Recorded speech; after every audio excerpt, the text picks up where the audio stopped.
हे everyone, CBSE class 7th English unit 1 learning together से poem को हम कंप्लीट कर रहे हैं। ट्राई अगेन इसकी लाइन पर लाइन एक्सप्लेनेशन हम कर रहे हैं पोएटिक डिवाइसेस के साथ, वर्ड मीनिंग के साथ, और इसके जो पोएटस हैं वो है एलिजा कुक। तो यहाँ पर इस वीडियो को हम शुरू करेंगे और स्टैंजा 11th 12th 13 14 को कवर करेंगे।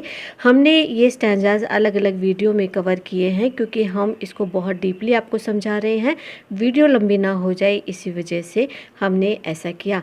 आप इसके बाकी के सभी वीडियोस जो हैं डिस्क्रिप्शन बॉक्स में जाकर देख सकते हैं, वहाँ लिंक आपको मिलेगा प्लेलिस्ट का, तो वहाँ पर जाकर पूरी पोएम आप बड़े अच्छे से समझ सकते हैं। तो चलिए स्टार्ट करते हैं। बट अब the insect went once more. अब जो इंसेक्ट है यानी कि जो मकड़ी है उसने एक बार फिर से प्रयास किया और वो चल पड़ी ऊपर की तरफ। आह मी TISS N anxious minute. TISS का मतलब होता है इट इज़। तो अब राजा कहते हैं कि ओहो भाई, ये उनके लिए एक बहुत ही चिंता भरा समय था। टाइम जो था, मिनट जो था वो था। He is only a foot from his cobweb door. Cobweb का मतलब होता है मकड़ी का जाला। तो जब जो मकड़ी है वो बिल्कुल 1 फुट की दूरी पर थी अपने मकड़ी के जाले के डोर की तरफ। ओ से विल ही लॉस और विन इट। अब राजा खुद से ये चिंतित होकर पूछते हैं कि ओहो, क्या ये जीत जाएगी या ये हार जाएगी, यानी दोबारा से नीचे गिर जाएगी। अब मकड़ी बार बार प्रयास कर रही है और अपने जाले की तरफ जाने के लिए, लेकिन वो फिर से नीचे गिर जाती है। अब वो थोड़ी सी दूरी पर ही रह गई है अपनी मकड़ी के जाले से। तो राजा चिंतित हैं और वो सोच रहे हैं कि पता नहीं ये अभी भी जीत जाएगी या फिर से नीचे गिर जाएगी। तो इसी वजह से राजा थोड़े से उत्साहित भी हैं, चिंतित भी है, और थोड़ा सा यहाँ पर हमें सस्पेंस भी देखने को मिल रहा है। तो चलिए देख लेते हैं पोएटिक डिवाइसेस को जो यहाँ पर यूज़ हुए। पहला डिवाइस यूज़ हुआ है एक्सक्लेमेशन का, यहाँ पर अह मी एंड ओह से। तो ये 2 वर्ड क्या दिखाते हैं? ये वर्ड दिखाते हैं कि राजा कितना एक्साइटेड है, कितना चिंतित है और कितना सस्पेंस बना हुआ है कि आखिर अब मकड़ी का रिजल्ट होने क्या वाला है। और फिर है यहाँ पर पोएटिक डिवाइस सस्पेंस। तो यहाँ पर जो सस्पेंस यानी कि anxious मिनट, तो यानी कि ये जो टाइम था, ये जो 1 मिनट था, ये बहुत ही चिंतित भरा टाइम था, चिंता भरा टाइम था। तो यहाँ पर एक सस्पेंस था राजा के सामने कि पता नहीं ये मकड़ी अब अपने जाले तक पहुँच जाएगी या ये मकड़ी नीचे गिर जाएगी। और वहीं पर एक रेटोरिकल क्वेश्चन है कि ओह से विल ही लॉस और विन इट। अब यहाँ पर एक ऐसा ही क्वेश्चन है, ये भी एक पोएटिक डिवाइस है कि वो कहते हैं कि क्या ये हारेगी या क्या ये जीतेगी। तो ये क्वेश्चन हमें क्या बताता है? ये हमें बताता है कि कई बार जब हम अपने प्रयास करते हैं तो हमें नहीं पता कि उसका परिणाम क्या होने वाला है।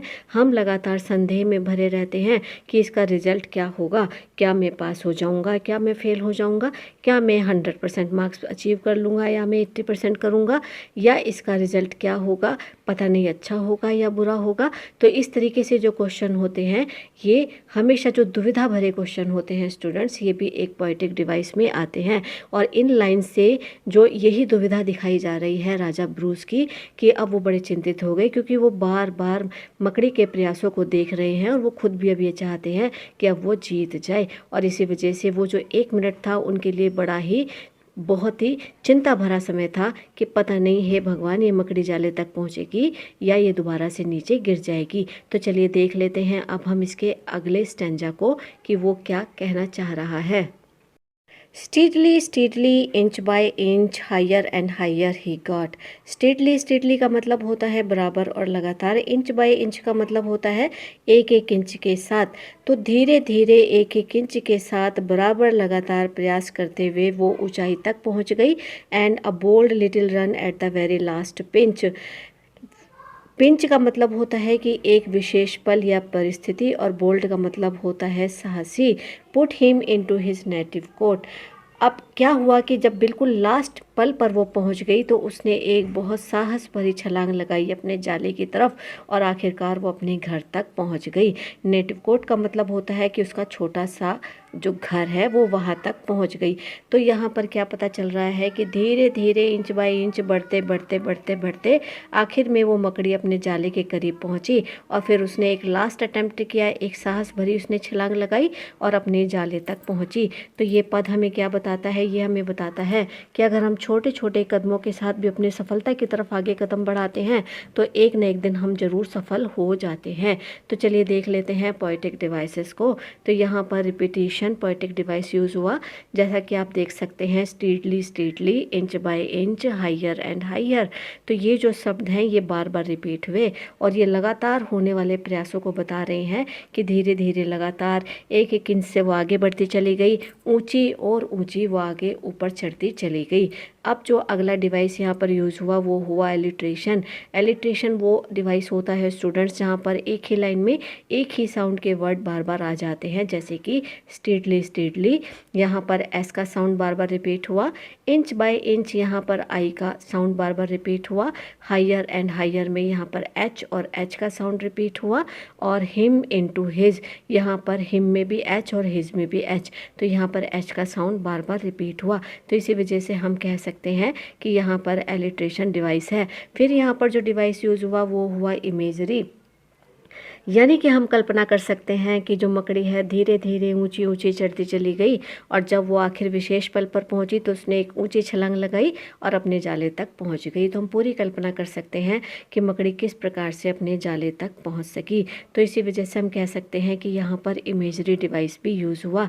तो चलिए देख लेते हैं अब हम अगले स्टैंजा को, वो हमें क्या समझाना चाह रहा है। नेक्स्ट स्टैंजा है कि किंग ब्रूस कहते हैं bravo bravo, the king cried out. अचानक ही राजा जो है बड़ा ही एक्साइटमेंट से चिल्लाते हैं ब्रेवो ब्रेवो। अब ये ब्रेवो क्या है कि वो उसके क्या कर रहे हैं, वो उसकी सराहना कर रहे हैं मकड़ी की। All honour to those who, जो भी कोशिशें उसने की थी ऊपर चढ़ने के लिए, तो उन सभी के प्रति वो अपना सम्मान व्यक्त करते हैं, उसकी सराहना करते हैं, ये कहते हुए कि bravo bravo. The spider up there defied despair. Defied despair का मतलब होता है कि अपनी निराशा को हराना। अब स्पाइडर जो है ऊपर चढ़ चुकी थी, अपने घर में थी, अपनी सभी निराशाओं को वो हरा चुकी थी। बार बार प्रयास करने के बाद भी जब वो असफल हो रही थी, लेकिन उसने प्रयास करने नहीं छोड़े और आखिरकार उसने अपने लक्ष्य को अचीव किया। और इसी वजह से किंग ब्रूस उसकी सराहना करते हैं। The conquered and why shouldn't I, और तभी वो उसके जीतने पर वो भी क्या सोचते हैं, वो सोचते हैं कि जब ये मकड़ी बार बार प्रयास करने के बाद जीत सकती है तो आखिर वो क्यों नहीं दोबारा से प्रयास करते और दोबारा से प्रयास करके उन चीज़ों को जीतने की कोशिश करते हैं जो वो पाना चाहते हैं। कंक्वेट का मतलब होता है जीतना या सफल होना। तो यहाँ पर इस लाइन में किंग ब्रूस जो हैं मकड़ी के प्रयासों की सराहना तो करते ही हैं, लेकिन साथ साथ उससे एक सीख भी ले लेते हैं कि जब ये मकड़ी सफल हो सकती है बार बार असफल होने के बाद प्रयास करते रहने से, तो आखिर वो क्यों नहीं सफल हो सकता। तो देख लेते हैं इस पर बेस्ड पोएटिक डिवाइसेस को। तो यहाँ पर डायरेक्ट स्पीच जो है एक पोएटिक डिवाइस यूज़ हुआ। जो किंग है ब्रेवो ब्रेवो, वो जो ये शब्द बोलते हैं तो एक तरीके से बड़े एक्साइटमेंट के साथ बोलते हैं और मकड़ी के साहसिक क्रिया जो क्लाप होते हैं उसको सराहना करते हुए वो ब्रेवो ब्रेवो शब्द को बोलते हैं। फिर यहाँ पर जो एक पोएटिक डिवाइस यूज़ हुआ वो हुआ एलिट्रेशन। एलिट्रेशन डिवाइस हमने अभी बताया कि वो होता है कि जब एक ही लाइन में कोई अल्फ़ाबेट का साउंड बार बार आ जाए तो वहाँ पर एलिट्रेशन डिवाइस लगता है। जैसे कि तीसरी लाइन में डिफाइड एंड डिस्पेयर, डिफाइड में भी डी का साउंड है, डिस्पेयर में भी डी का साउंड है, तो इसी वजह से यहाँ पर एलिट्रेशन डिवाइस आएगा। और उसके बाद यहाँ पर रिटोरिकल क्वेश्चन का एक पोएटिक डिवाइस है, यानी कि एक वाक्य पटुता भरा एक क्वेश्चन है। रेटोरिकल जो होता है वो एक अलंकारिक शब्द होता है। यहाँ पर जो क्वेश्चन पूछा गया वो बड़ा ही अलंकारित है, वाक्य पटुता से भरा हुआ है कि वाई शुडेंट आई। किंग ब्रूस कहते हैं कि मैं क्यों नहीं कोशिश कर सकता या मुझे क्यों नहीं कोशिश करना चाहिए। जब मकड़ी सफल हो सकती है तो मैं सफल क्यों नहीं हो सकता। तो यही था मीनिंग इस स्टैंजा का। चलिए देख लेते हैं अगले स्टैंजास को। And Bruce of Scotland branched his mind अब ब्रूस ऑफ स्कॉटलैंड मतलब कि जो स्कॉटलैंड के राजा थे ब्रूस, ब्रेस्ट का मतलब होता है कि उन्होंने अपने मन मस्तिष्क को दोबारा से तैयार किया। ब्रेस्ट हिज माइंड मतलब अपने आप को आगे की रणनीति के लिए उन्होंने तैयार किया। अब स्कॉटलैंड के जो राजा ब्रूस थे उन्होंने अपने दिल दिमाग को तैयार किया कि अब उन्हें आगे क्या करना है। And gossips tell the tale, gossips का मतलब होता है चर्चाएं होना। अब उनके बारे में लोग जो है यही किस्से कहानियाँ सुनाते हैं। That he tried once more as he tried before, कि उन्होंने अब एक बार फिर से बड़े ज़ोरदार तरीके से कोशिश की जैसा कि वो पहले करते आए थे। And that time did not fail, और इस समय वो फेल नहीं हुए, इस बार की कोशिश में वो फेल नहीं हुए, वो पास हो गए। तो यहाँ पर स्कॉटलैंड के राजा ने मकड़ी से प्रेरणा लेते हुए आगे की रणनीति को बनाया, अपने आप को तैयार किया, अपने दिल दिमाग को तैयार किया। और उसके बाद लोग यही चर्चाएं करते सुने गए कि किंग ब्रूस ने एक बार फिर से प्रयास किया और इसमें वो सफल हो गए। तो ये था इसका मीनिंग। और यहाँ पर ये पोयम हमें क्या बताती है? ये पोयम हमें यही बताती है कि हमें अपनी असफलताओं से हारना नहीं चाहिए, लगातार प्रयास करते रहना चाहिए। एक न एक दिन हम जरूर कामयाब होंगे।